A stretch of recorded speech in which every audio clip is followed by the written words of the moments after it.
You just got the notification. The number on your screen crossed 7 figures. You're a millionaire now. Maybe you buy the house with the gate and the long driveway. Maybe a second car you'll barely drive. Maybe you just feel the quiet relief of knowing you will never have to ask another person for anything, ever again. For almost all of human history, none of this was possible. No bank, no account, no number that could climb, no deed, no vault, no pile of gold you could stack up and point to and call yours. So what did it actually mean to be the richest person in your entire world? The short answer is you couldn't be. The long answer is way more interesting. Let's start with the reality. For about 300,000 years, people who looked and thought exactly like you lived in small mobile bands, usually 15 to 50 people who knew each other completely. They walked everywhere. When the food in one place thinned out, they packed up and moved to the next. Everything they owned, they carried on their own backs, often with a child riding on one hip. That single fact decides almost everything about ancient wealth. The first pattern is the simplest one. You could only own what you could carry: a digging stick, a skin bag, a spear, a few tools, a hide for warmth, the clothes on your body. There was no reason to own 100 of anything, because you would have to haul all 100 to the next camp on foot. A second set of everything wasn't a luxury. It was a punishment you carried on your shoulders. Stuff wasn't wealth. Stuff was weight. It went further than just carrying. These groups barely stored anything at all. The anthropologist James Woodburn spent years with the Hadza of Tanzania and gave this kind of life a name: an immediate return society. Food got eaten within hours or a day or two of being found. A good day's hunting wasn't saved up. It was shared out and gone. Tomorrow you went and got more. There was no pantry filling up, no surplus quietly growing in the corner. The land was the storehouse, and the land belonged to no one. The second pattern is harder for us to accept. Sharing wasn't a kindness. It was the law. When a hunter brought down a large animal, that meat did not belong to him. It moved through the whole camp by a strict, expected set of rules. Anthropologists call this demand sharing. You don't wait to be offered. You ask, and a refusal is close to unthinkable. The successful hunter often ended up with one of the smaller portions for himself. Richard Lee, who lived for years with the Juho Hansi of the Kalahari, recorded something stranger still. When a man came back from a successful hunt, people did not celebrate him. They mocked the kill.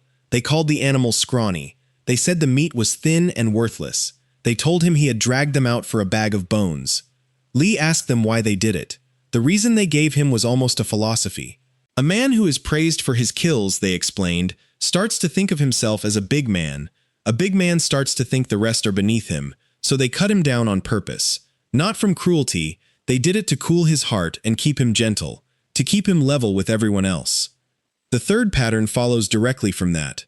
The group actively pulled down anyone who tried to rise. The anthropologist Christopher Boehm studied this across dozens of foraging societies and called it a reverse dominance hierarchy. In most animal groups, the strongest individual climbs to the top and stays there. Human foraging bands ran the opposite system. The many ganged up against the one, through teasing, gossip, mockery, refusal to cooperate, and in the worst cases exile or worse. The group stopped any single person from rising above the rest. Ambition wasn't admired. Ambition was a fault. A man reaching for more than his share was not a winner. He was a danger the whole camp quietly worked to manage. Think about it like this. Imagine that every time your salary went up, the unspoken rule among everyone you knew was to make fun of you until you handed the raise back. Imagine that the fastest way to lose every friend you had was to start looking like you owned more than the person sitting next to you. In a world built on those rules, becoming a millionaire isn't an ambition, it's a social illness, and everyone around you is the cure. But here's where it gets interesting. These people did not think of themselves as poor. In their own eyes, they could be rich. They just kept their wealth in something you can never put in a vault. They kept it in people. The anthropologist Polly Wiesner spent years studying a Juhohansi system called Hasharo. It worked like this. You build a web of trading partners and you exchange gifts with them. Not food, objects, a string of beads, a good knife, a carefully made tool. These gifts pass slowly from hand to hand between partners who often lived days of walking apart. The objects themselves barely mattered. Many of them weren't even especially useful. The relationship was the entire point. Because in the year your own waterhole dried up, or the game vanished from your stretch of land, you had no savings to fall back on. What you had was partners. You could walk for days to a distant camp, and a haro partner there was bound by the relationship to take you in and feed your family until your own land recovered. So measure their wealth correctly. The richest person in a band was never the one holding the most beads. It was the one with the most partners, spread across the most distant places. Every relationship was a deposit. Every gift was a payment on insurance against a future you could not see coming. They did not store grain. They stored goodwill, inside other human beings, scattered safely across the whole map. This is why a single fabulously rich individual barely makes sense for most of our story. Wealth that can't be hoarded, can't be locked away, can't be inherited, and can't be turned into power over other people, simply isn't wealth in the way we mean the word. It's just a method for staying alive together. The rule wasn't perfect, and we know that too. At a site called Sunghir in Russia, about 34,000 years ago, long before any farming, a few people were buried wearing thousands of beads carved from mammoth ivory. Each bead would have taken close to an hour to make.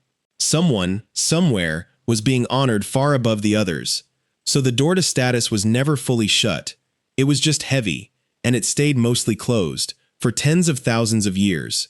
Then something pushed it wide open. So when did being really rich become a thing? Agriculture. Around 10,000 years ago, the moment humans began planting crops and keeping herds, two things changed at the same instant. People stopped moving, and food could now be stored. For the first time in the entire human story, you could own far more than you could carry. A granary stacked to the roof. A herd that grew each year. A field with a fixed edge that you could call yours, fence off, defend, and one day hand down to your children.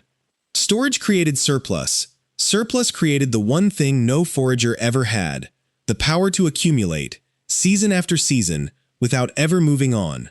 And the moment one family could store more than the family next door, the flat human world that had held for hundreds of thousands of years began, slowly, to tilt. And once it started, it fed itself.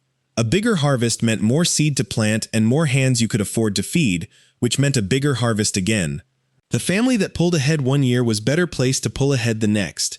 Wealth could now sit still and grow on its own, and it could outlive the person who built it. A father could die and hand the whole pile to a son who had done nothing to earn it. For the first time, you could be born rich. The forager world had no word for that, because the forager world had never once allowed it to happen. We can see that tilt in the ground. In Bulgaria, on the coast of the Black Sea, there is a burial ground called Varna. It is about 6,500 years old. Inside it, archaeologists found the oldest worked gold ever discovered anywhere on Earth. Thousands of golden objects. More processed gold in this one cemetery than existed in the entire rest of the world at that time. Most of the graves there were plain and ordinary, but one grave, known to archaeologists as Grave 43, held the body of a single man buried beneath a covering of gold, gold ornaments laid across his body, gold rings on his arms, a polished stone scepter placed beside him to mark his authority over other people. He went into the earth with more wealth than dozens of his neighbors stacked together. That man is one of the first people we can point to across all of history and say, here is someone who owned far more than everyone around him, and everyone around him accepted it as right. He was not a hunter mocked for his kill and told to cool his heart. He was a ruler honored for his hoard. Somewhere in the long stretch between the forager's camp and that golden grave, the oldest human rule quietly flipped into its exact opposite. Here's the part that's hard for modern people to understand. For something close to 290,000 years, the instinct we now praise above almost all others, the drive to get more, to climb higher, to win, to own, to leave the rest behind, was the exact instinct the entire group existed to suppress. The person who chased it hardest wasn't the hero of the story. He was the problem in it. The cooling of his pride, the mocking of his big kill, the demand that he share it all out, none of that was poverty. It was the technology that kept everyone alive. We didn't fail to invent the millionaire. For most of our time on Earth, we refused to allow him. Being the richest person in the room was not a dream people chased. It was the one outcome the group was carefully built to prevent. And there is a price in the way we live now that's easy to walk straight past. Today, wealth mostly buys distance. A bigger house, set further back from the neighbors. A car so you never have to share a seat with a stranger. A wall, a gate, a code on the door. Enough money that you never again have to knock on anyone's door and ask them for help. Step by step, we've turned being rich into being able to need no one at all. We treat that as the prize. The whole point of the climb is the day you can pull up the ladder behind you and close the gate for good. The ancient rich did the precise opposite. Their entire fortune was the number of people they could turn to in a bad year. To them, a man with a heap of gold and no partners would not have looked wealthy. He would have looked like the most fragile person in the world, one failed harvest, one dry season, away from having nothing, and no one left to walk to. So here's the answer. What was it like to be a millionaire ancient human? For almost the whole of our story, there was no such thing, and that was not an accident. It was the plan. The richest people alive did not count their wealth in what they had piled up. They counted it in who would come running when they had nothing. Their fortune walked on two legs and lived a few days away, and it could save them in the exact moment a vault full of gold never could. For roughly 290,000 years, no human could own more than they could carry, and no one was allowed to climb too far above the rest. Then we learned to plant a seed, to fill a granary, to fence a field and pass it to a son, and one man lay down in the ground at Varna, under a blanket of gold. We have been chasing that blanket ever since.